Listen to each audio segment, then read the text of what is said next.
The 14 Laws of Life, Mastering the Path to Fulfillment. Written by Theo E. David. Chapter 1. The Journey Begins. In a quaint village nestled between rolling hills and serene lakes, there lived an old sage named Arin. Known for her wisdom and kindness, people from far and wide sought her guidance on how to lead a fulfilling life. Arin often spoke of the 14 universal laws, principles she believed were the keys to living with purpose and joy. Her teachings were not mere instructions but stories of transformation that resonated deeply with her visitors. One autumn morning, a young man named Arin arrived at Arin's doorstep.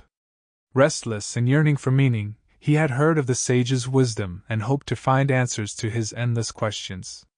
Arin welcomed him with a warm smile and invited him to sit by the hearth. "Tell me, Arin," she began, "what brings you to my humble home?" "I feel lost, wise Arin," Arin confessed. "Despite my achievements and possessions, there's a void within me. I long for a life of fulfillment but do not know where to begin." Arin nodded knowingly.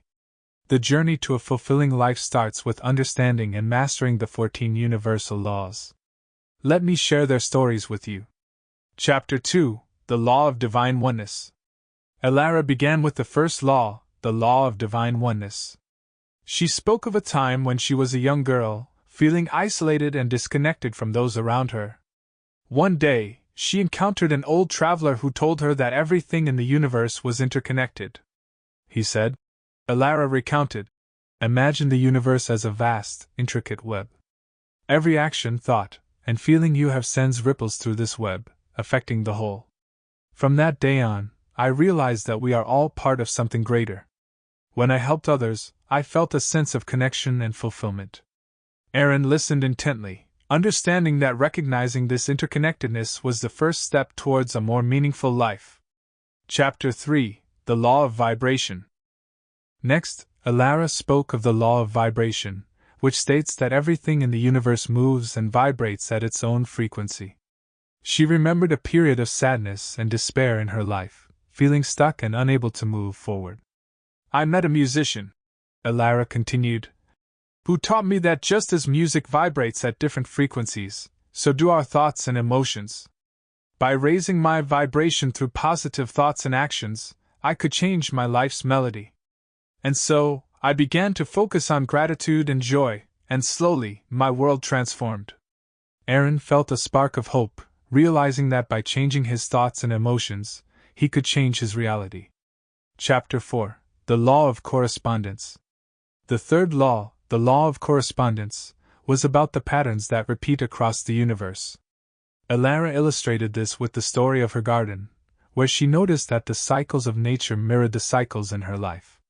"Just as the seasons change," she explained, "so do our lives.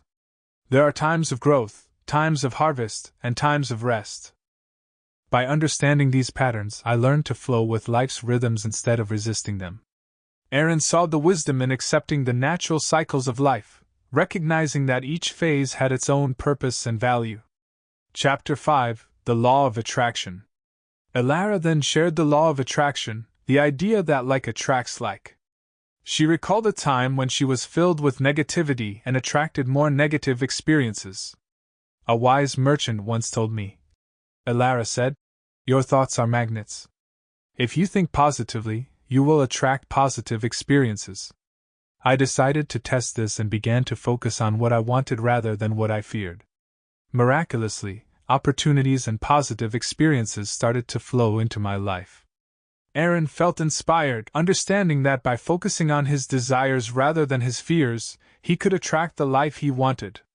Chapter 6. The Law of Inspired Action. The fifth law, the law of inspired action, was about taking steps towards one's goals. Arin recounted how she used to dream of creating a sanctuary for learning and healing but was too afraid to act.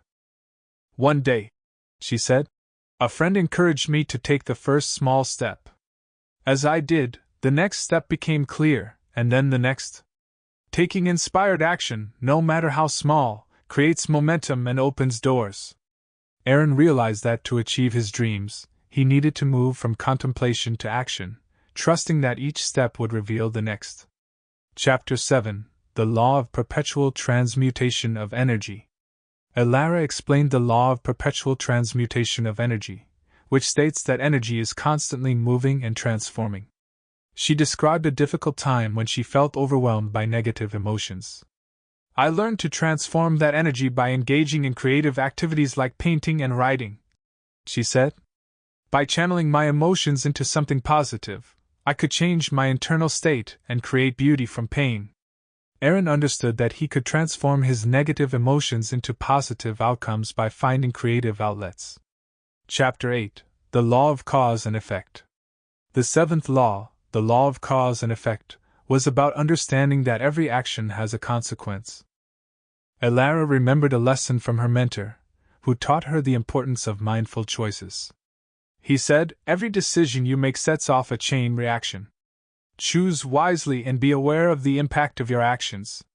This taught me to act with intention and integrity, knowing that my actions would shape my future. Arin realized that to live a fulfilling life, he needed to be mindful of his choices and their potential ripple effects. Chapter 9: The Law of Compensation. Alara then spoke of the law of compensation, which states that the universe rewards us based on the effort we put in. She told Arin about a time when she felt unappreciated and undervalued.